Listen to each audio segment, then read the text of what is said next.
Andito tayo para magserbisyo, hindi para mangulikta ng pera sa droga. Ha!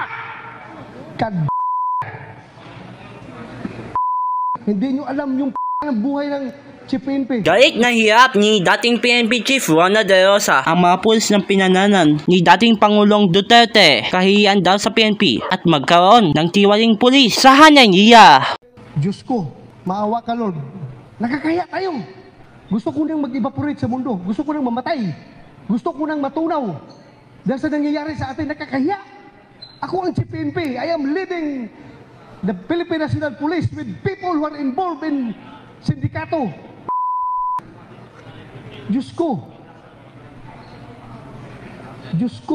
maawa ka. Ayon kay De Rosa, alam niya kung sino na mga pulis na mamumuhay na mga niya dahil sa katas ng droga. Alam ko marami sa inyo to ang lalaki na ng mga kondominium.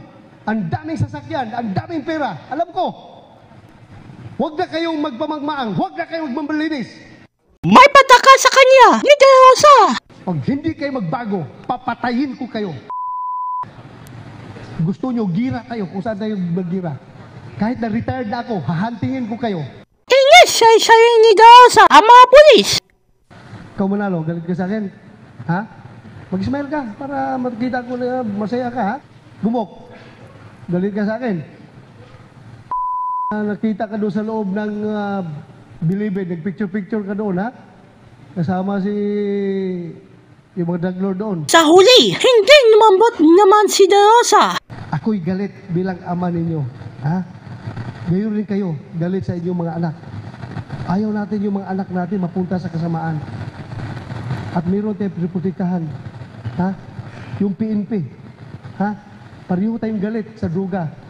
Kaya, magtutulungan tayo. Ayon sa Internal Affairs Service, mag-iimbestiga sa mga pulis tuloy sa Police Holding Unit sa Camp Crame. Ang mga pulis na sinurrender 1:1 ng investigador at kapag napatunayan kasala. Grave misconduct, ano? Okay. And then ang punishment dyan is can be up to dismissal from the service.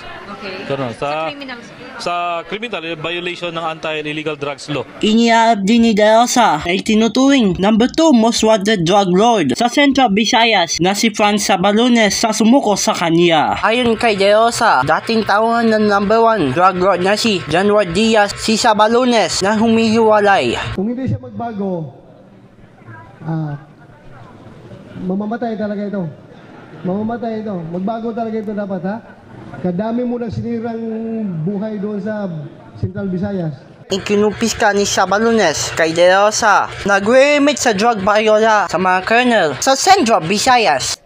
Magkano na pupunta kay Chief of Police na ganito, sinabi niya lahat kung sino-sino yung mga officers ng PNP na involved. Hanggang kernel lang yung binibigyan niya ng pera. At hindi niya alam kung itong kernel na ito, na close sa general, ay nagre-remit ng pera doon sa general na nasa taas. Sa pinakahuling tala, nasa 31 pulis at sumurenda sa PNP ngayong araw. Ako po si John Daniel Sibasyo, may pahindigan, bahitang totoo lamang.